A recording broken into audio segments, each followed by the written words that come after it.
I never thought that the quiet reading of my husband's will would end up being the day I lost my son for good.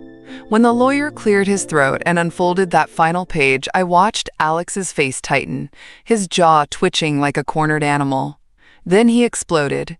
It happened so quickly, I almost believed I had imagined it. Alex stood up so abruptly, his chair screeched across the hardwood floor, and his voice, his voice, echoed against the cold, sterile walls. "Sign everything over, or this won't end well." I froze. My late husband's memory was the only thing grounding me in that instant. My breath came in sharp, shallow gasps. I glanced around, waiting for someone to laugh, to say it was a sick joke. But no one did. Alex's wife, Lisa, sat across from me, her lips pressed into a thin line, her eyes gleaming with something I couldn't place. Was it triumph? Or relief? I looked at Alex, really looked at him. His face was red, his hands clenched into tight fists on the mahogany table. This was my baby, the boy who used to cry when he scraped his knees, the one who used to beg me to stay a little longer at bedtime. And here he was, barking orders at me, like I was some nuisance standing between him and a payday. A part of me wanted to get up, run out the door, and never look back. But my body wouldn't move. I felt small, fragile, and so very old. The lawyer, Mr. Randall, shifted uncomfortably in his seat. He cleared his throat, eyes darting between us. "Mrs. Mercer, you're under no obligation." But Alex cut him off. "Shut up. She knows what she needs to do." His voice was lower now, almost a growl. I looked down at Charles's watch in my lap, my thumb brushing over the scratches on its face. He had worn it every day for 40 years, even on the day he collapsed in the garden. He used to say it reminded him to come home in time for dinner with me. I swallowed, trying to force my voice to work, but nothing came out. My son, my only child, was demanding I give up everything Charles and I had built together, every sacrifice, every late night working, every careful investment. The room started to feel too small, the walls inching closer, the air turning thick and heavy. I felt Lisa's gaze drilling into me, as if she was already cataloging the furniture she'd move, the renovations she'd make. Somewhere deep inside, a tiny voice whispered that I needed to stand up, scream, throw the papers in his face. But another part of me, the part that had been quiet for too long, told me to keep still, to survive the moment. When I finally looked up at Alex, our eyes met. His were hard, unrecognizable. Mine were wet, blurring the face of the boy I used to know. I didn't say a word. I couldn't. And in that silence, something inside me shattered. A crack that I knew I'd feel echoing inside me for the rest of my life. After the will reading, I thought Alex might calm down. Maybe he would reflect on his words and feel ashamed. But that same afternoon, he cornered me in the hallway of our family home. The home his father and I built with every scraped dollar and every sleepless night. His footsteps were heavy, echoing like a threat on the wooden floors. I stood there with my back against the wall, clutching that old watch like it was a shield. "Mother," he began, his voice suddenly sweet. So sweet it made my skin crawl. "I know today was dramatic, but think about it. You can't handle this inheritance on your own." I couldn't find my voice.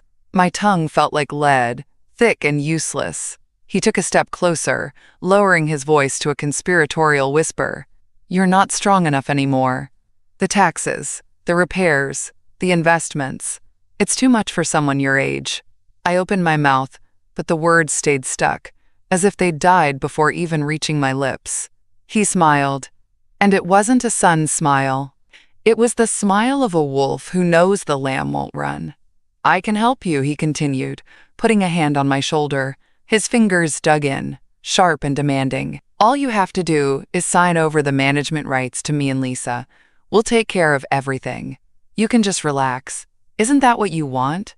Some part of me, the part that still remembered how he clung to me during thunderstorms as a boy, wanted to believe him. To believe that underneath all this greed, there was still a son who loved me. But the other part, the part that felt my husband's watch burning into my palm, knew better. Alex mistook my silence for agreement. He started nodding to himself, as if the decision had already been made.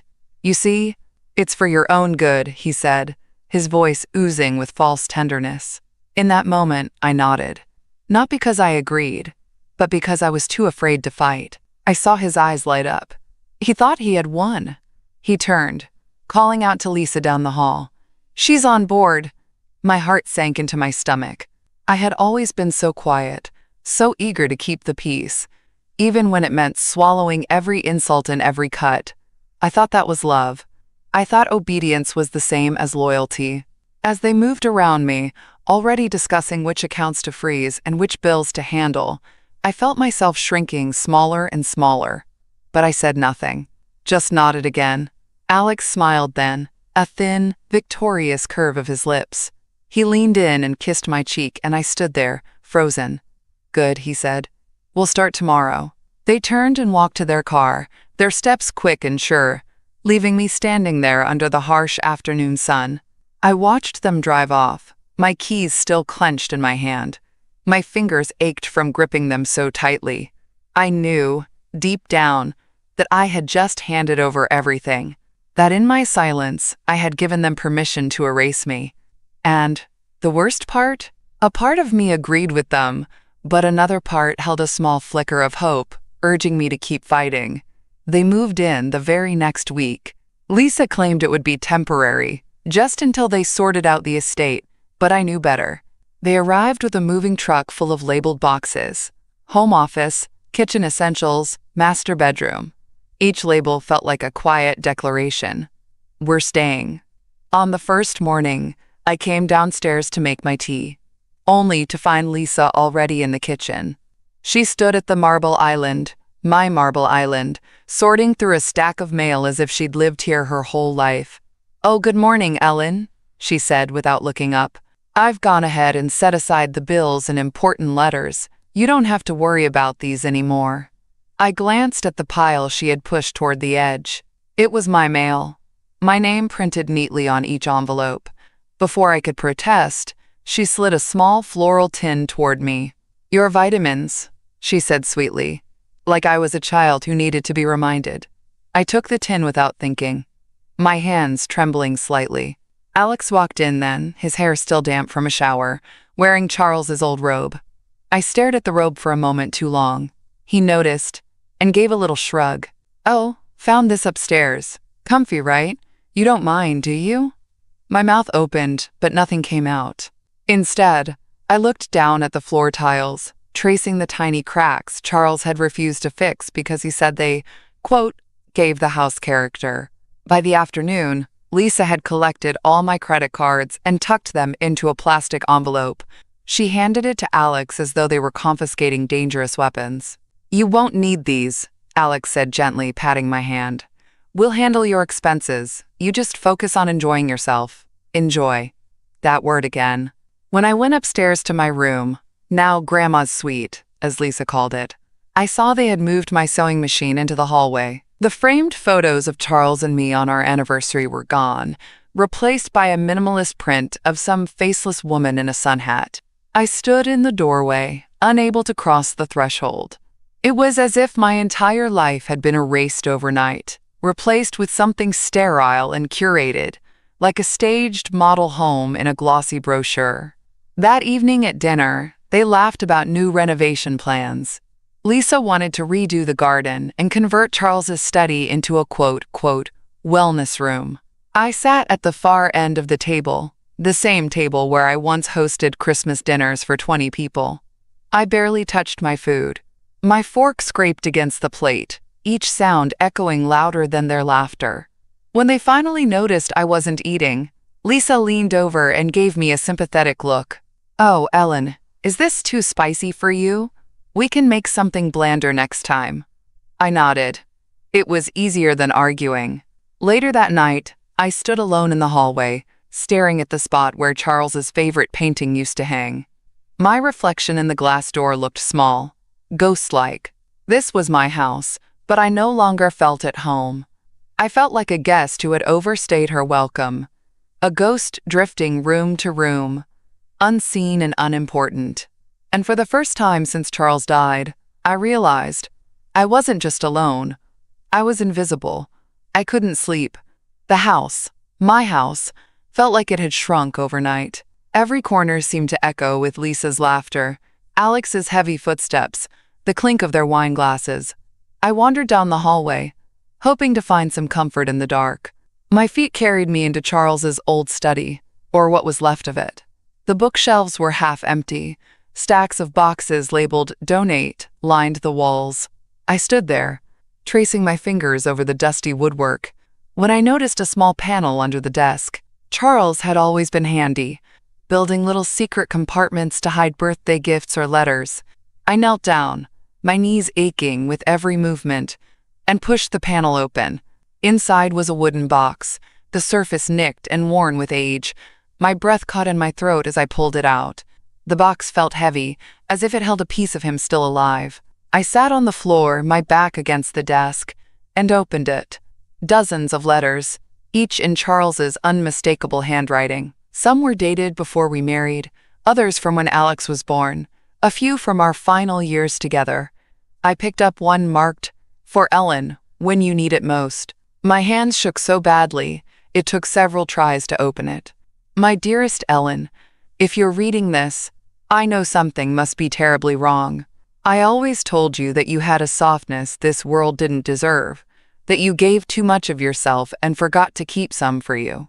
Please, if there's ever a moment you feel cornered, remember this. You built this life with me. You have every right to protect it.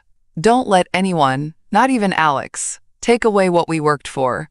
You are stronger than you believe. I know it. I've always known it." I pressed the letter to my chest, trying to hold the warmth of his words against the chill creeping up my spine. Tears slid down my cheeks, but they weren't just from sadness. There was something else there, too. Anger, maybe. Or something even deeper. A spark.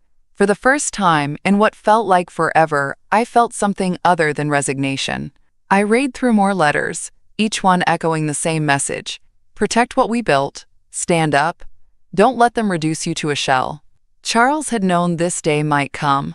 He knew me better than anyone. By the time I closed the box, the sun was starting to rise, its light cutting through the room in thin golden lines. I held the final letter against my heart, whispering into the empty room, "I hear you. I'm so sorry it took me this long." I stood up, my joints stiff, my mind buzzing in a way it hadn't in years.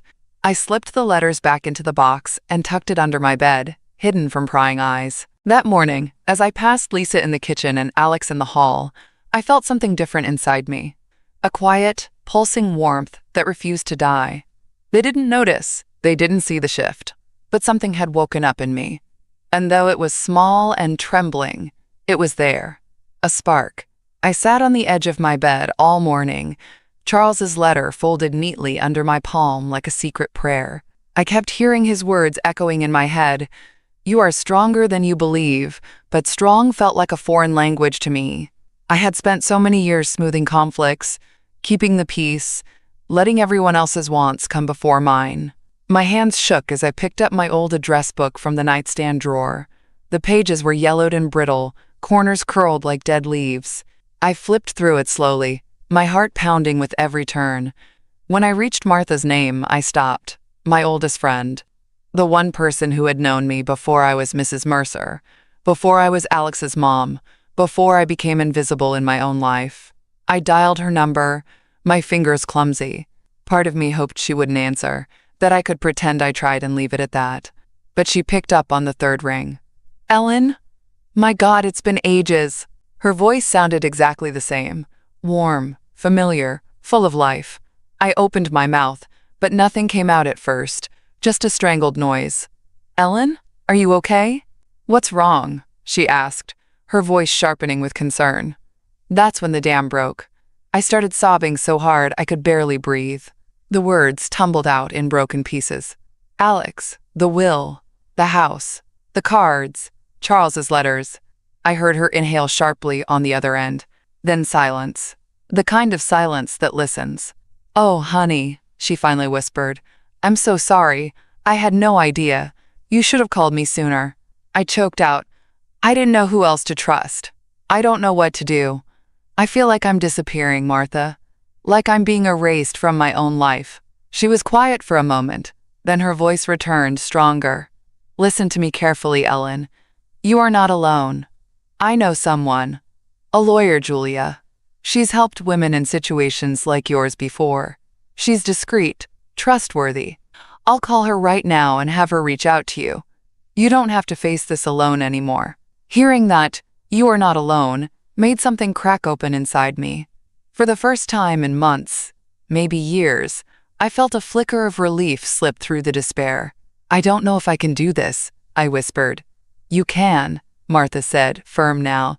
"You can, and you will, and I'll be right here with you. You don't have to fight them on your own." We stayed on the line a while longer. I didn't say much.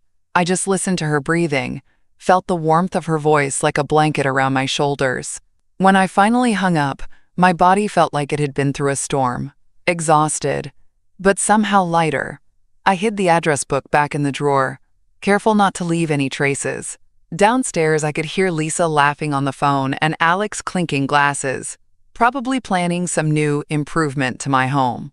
I pressed Charles's letter against my heart and closed my eyes. Help was coming. And for the first time since Alex demanded my silence, I believed I might actually find my voice again. The next morning, I woke up before dawn.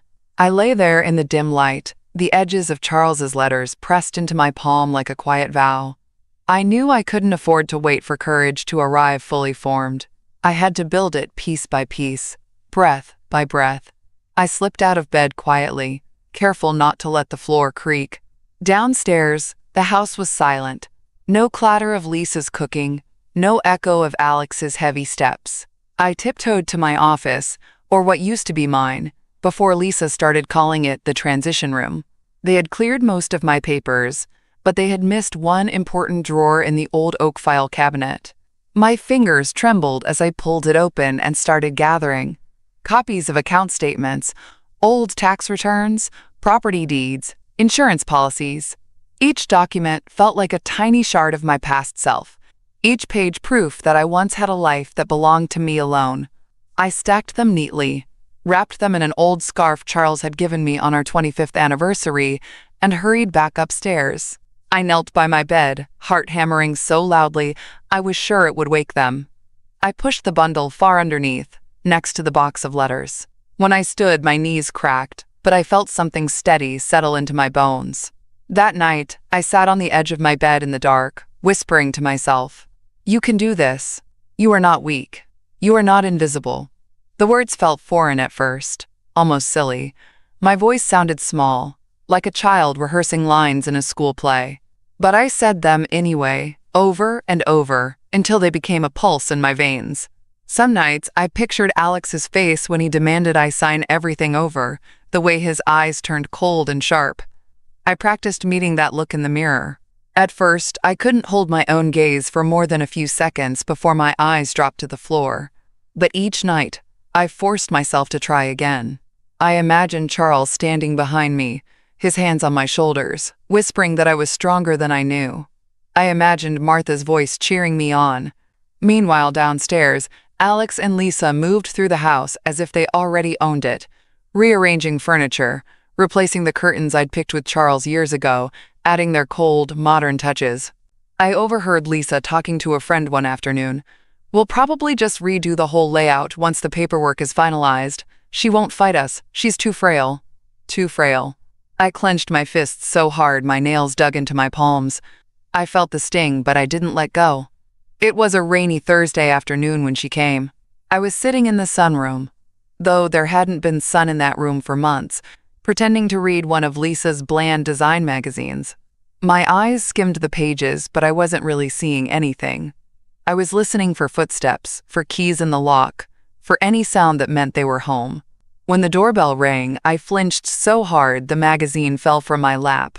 Lisa usually answered the door, but she was out shopping for statement pieces for the new living room. Alex was at some lunch meeting. For once, the house was mine, even if just for a breath. I moved cautiously, peeking through the curtain before opening the door.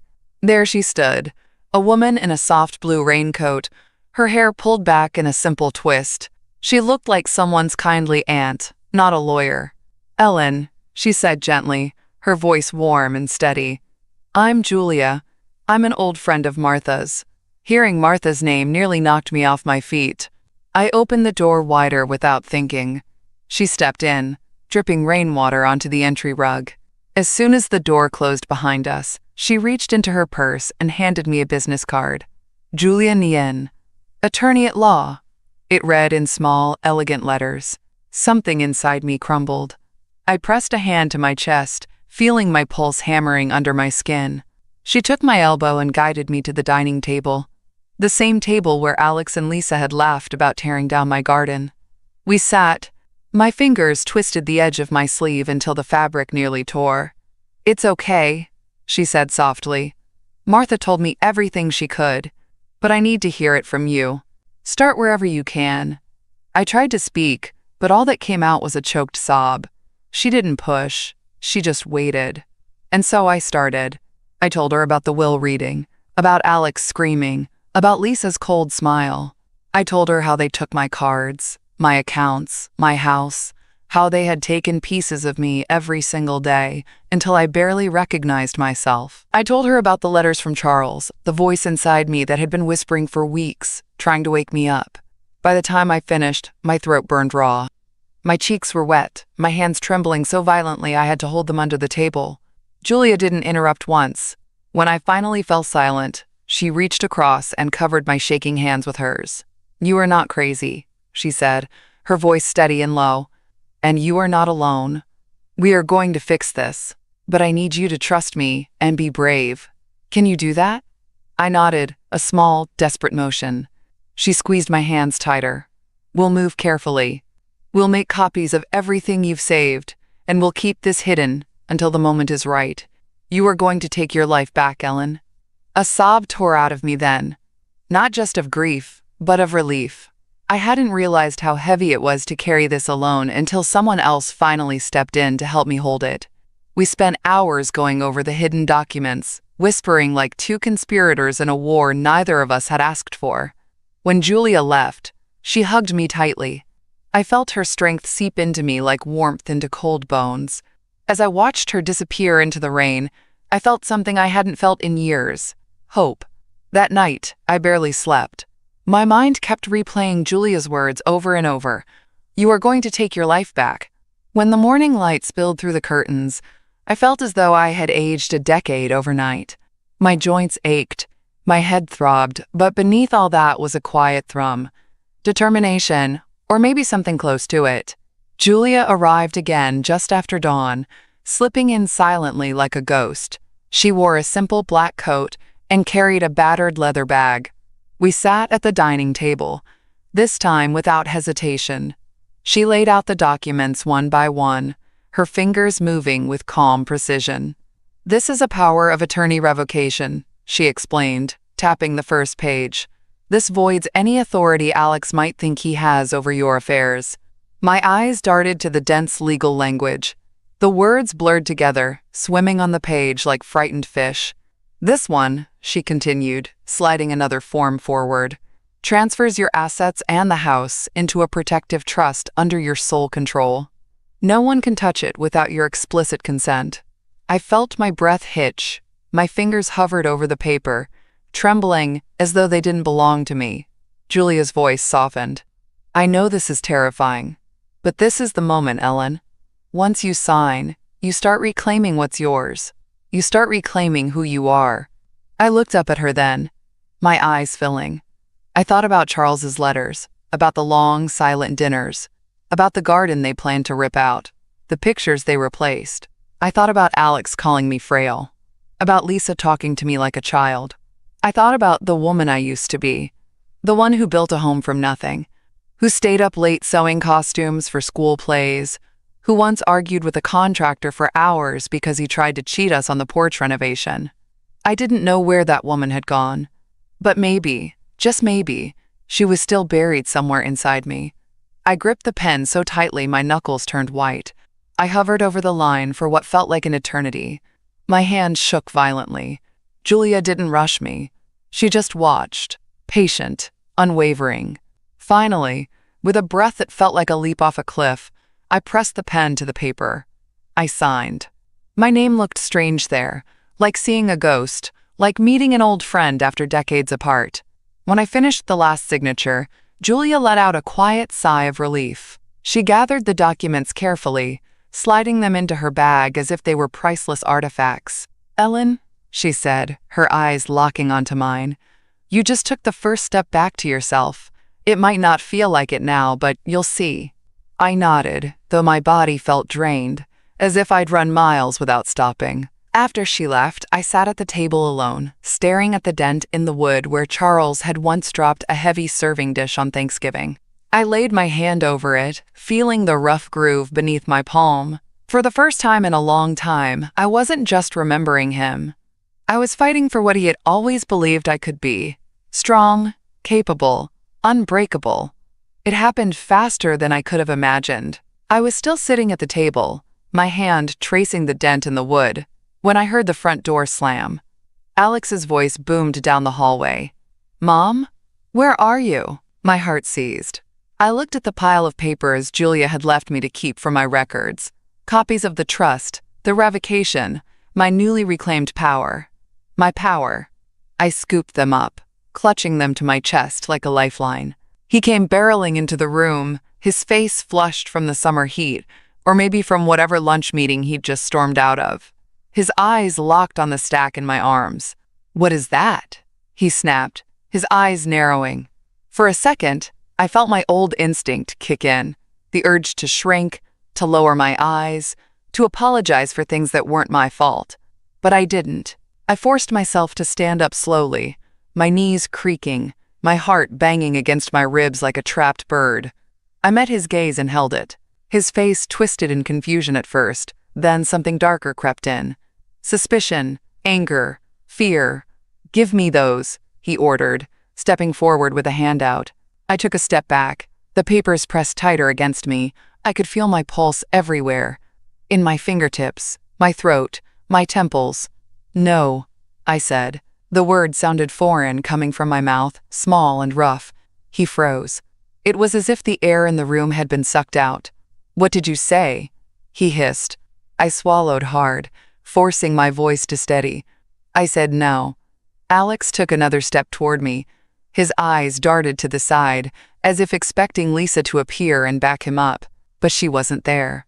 "I don't think you understand what you're doing," he said, his voice lower now, measured, like he was talking to a skittish animal. "You're making a big mistake, Mom. You're not in your right mind." I felt a tremor go through me, but I didn't look away.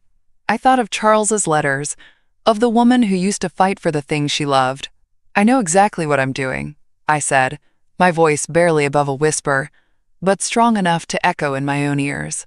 He opened his mouth, ready to argue, but stopped. His jaw twitched, his hands balled into fists. In that moment, I saw him clearly, not as my son, but as a man who thought he could bend me to his will, a man who thought I was too weak to resist. I held his stare. My legs felt like they might give out any second, but I didn't move. We stayed like that for what felt like an eternity, two statues locked in a silent battle. Then, without a word, he turned and stormed out of the room. I heard his heavy steps retreating down the hallway, the front door slamming behind him so hard the floorboards shook. I stood there in the sudden quiet, my breath coming in ragged gasps. My knees finally gave way, and I sank into the chair. The papers were still clutched to my chest, wrinkled and damp with sweat. I closed my eyes and let out a single, shaky breath. I had met his eyes, and for the first time in my life, I didn't look away. I barely had time to steady my breath before Julia stepped into the room. She had been waiting in the hallway, just out of sight in case things went bad. I hadn't even realized she'd stayed behind. When she appeared, she looked calm, collected, a living shield. She held a folder in her hand, her grip firm. Without a word, she turned and followed the sound of the front door slamming. I stood up on shaking legs and followed her, my heart pounding so loudly I felt dizzy. By the time I reached the entryway, Alex had already stormed back inside, his face red, breath coming in sharp bursts. He stopped short when he saw Julia standing there. "Who the hell are you?" he spat, his eyes flicking between us like a trapped animal. Julia didn't flinch. She stepped forward and handed him the folder. "I'm Ellen's legal counsel. This is a restraining order effective immediately. You are to vacate the premises today." Alex's face crumpled in disbelief. He looked down at the papers as if they were written in a language he didn't understand. "This is a joke," he scoffed, tossing the folder onto the floor. "Mom, you can't be serious. You don't even know what you're signing. She's manipulating you." I felt the heat rise up my neck, my hands clenching at my sides. The old reflex, to back down, to calm him, bubbled up, but I pushed it down with everything I had. I took a step forward. He turned to me, waiting for me to fold. I opened my mouth. My voice felt low, steady, like it came from somewhere deeper than I'd ever dared reach before. "Leave my house." He stared at me, his mouth opening and closing like he couldn't find the words. "Mom, you don't mean this," he pleaded, his voice cracking for the first time. I felt a tremor run through me, but I didn't let it show. I kept my eyes locked on his. "I do," I said. Silence spread out between us, heavy and sharp. Julia stood by my side like a silent pillar. Alex looked around as if searching for an escape, or for Lisa to materialize and save him. But the house was empty. Empty and quiet in a way it hadn't been for months. Finally, he bent to pick up the folder. His hands shook as he clutched it against his chest. "You'll regret this," he spat, his voice small now, almost childish. I didn't reply. I just watched as he turned and walked out the door for the last time. When the door finally closed, the quiet that filled the house felt different. Not the suffocating silence of defeat, but a clean, sharp emptiness. I leaned against the wall, my knees nearly buckling. Julia put a hand on my arm, her eyes soft but unwavering. "You did it," she said quietly. I looked at her, tears welling up but not falling yet. "I did," I whispered, and for the first time, I believed it. After Julia set her number on my phone's speed dial and threatened my son to call the police immediately if something happened, she finally stepped back. She pressed a card into my palm. "Call me for anything," she said softly. "Anything." I nodded, my throat too tight to speak. Then she was gone. I stood alone in the entryway, the folded card digging into my fingers. My legs wobbled, and I sank to the floor right there on the rug. At first, I just sat in the quiet. Then the sobs came, sudden and violent. They tore out of me like a storm breaking open. I pressed my forehead to my knees and wept until my whole body felt empty and raw. I cried for Charles, for the young mother I used to be, for the woman who had let herself vanish so easily. I cried for Alex, not for the man he had become, but for the boy who used to hold my hand in parking lots and beg for one more bedtime story. When the tears finally slowed, I felt a strange stillness settle over me, like the eye of a hurricane, quiet and watchful. I pushed myself up slowly, using the wall for support. My reflection caught in the hallway mirror, and for the first time in years, I really looked at myself.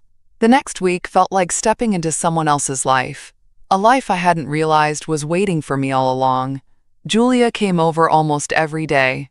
She brought thick folders, legal pads, and a quiet confidence that felt contagious.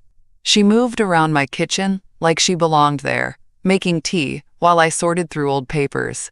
One morning, she arrived with a final set of documents in a leather folder. She laid them out carefully on the dining table, the same spot where Alex once told me I was too frail. "This is it," she said, tapping the top page gently. "Your house, your accounts, everything, all officially under a protective trust, solely in your name. No one can touch it without your explicit approval."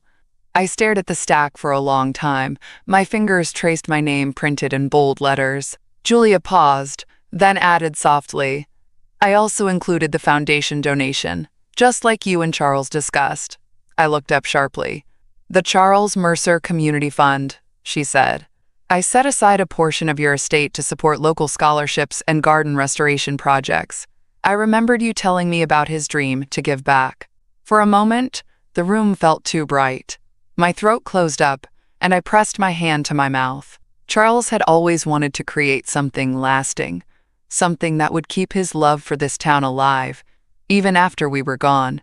I thought of all the nights he sat at the kitchen table, scribbling ideas on napkins, talking about helping kids who need a push and saving that little rose garden by the library.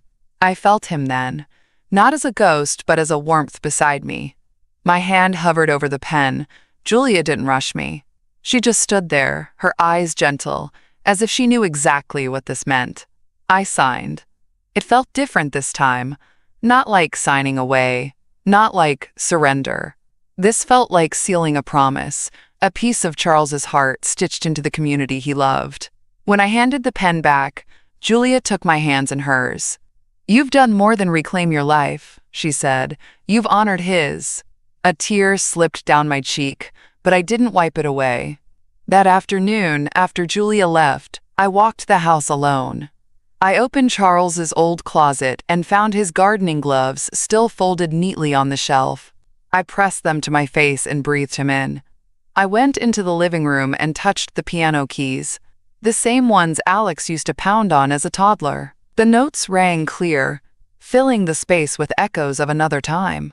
I stood by the window and looked out at the garden. I could almost see Charles there, crouched by the roses, grumbling about aphids, his sun hat crooked, his eyes soft when he caught me watching.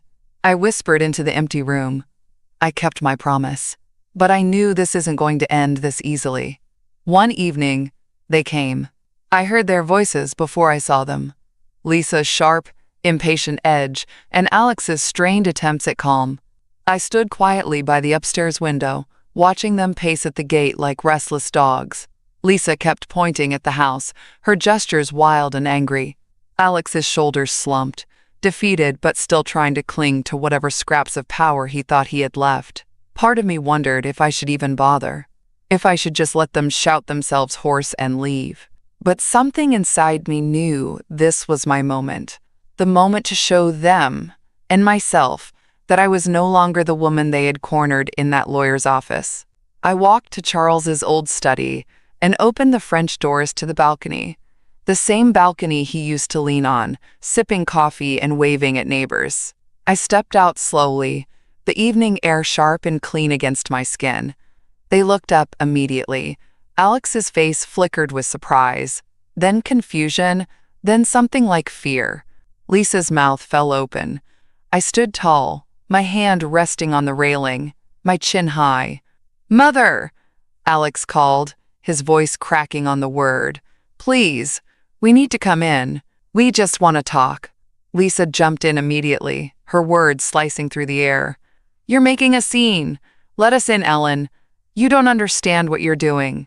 I took a deep breath, feeling the wood of the railing warm under my fingers.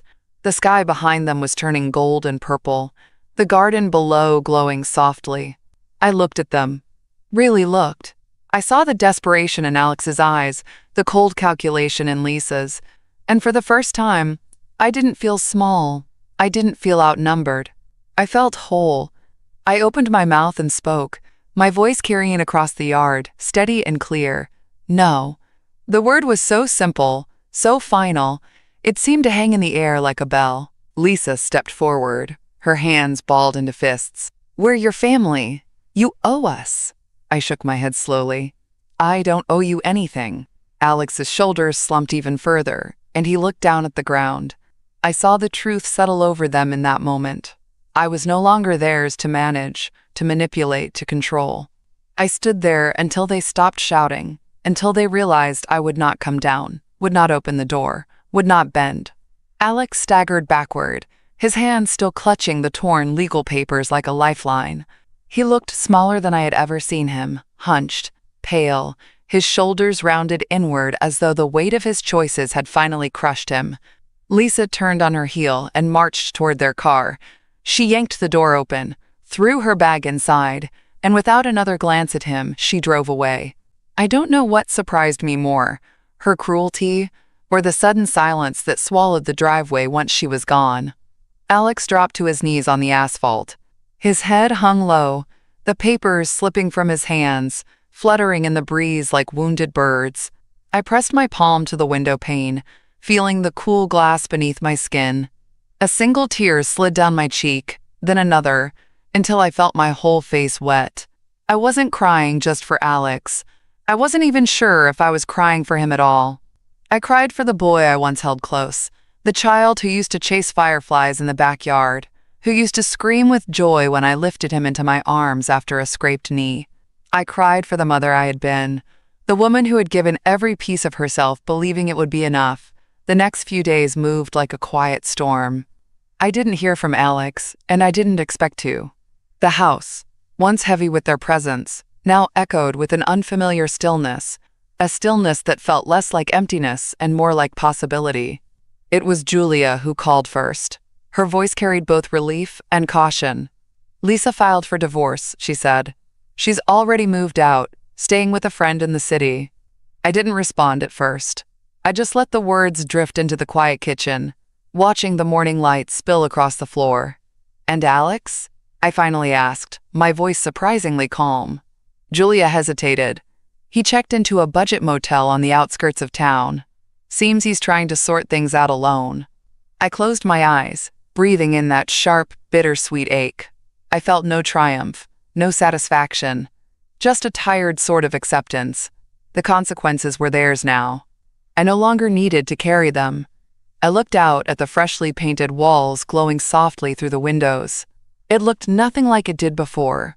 And for the first time, I didn't see Charles's ghost or hear Alex's demands echoing off the walls. I saw me, a woman who had finally chosen herself, a woman who wasn't waiting to be saved or loved or understood, a woman who was rebuilding, one bold color at a time. I pressed the warm mug to my lips and let out a long, slow breath into the twilight. Tomorrow, I decided, I'd start on the upstairs hall, maybe even the kitchen cabinets. But tonight, I would sit with this moment, this soft, defiant peace blooming in my chest.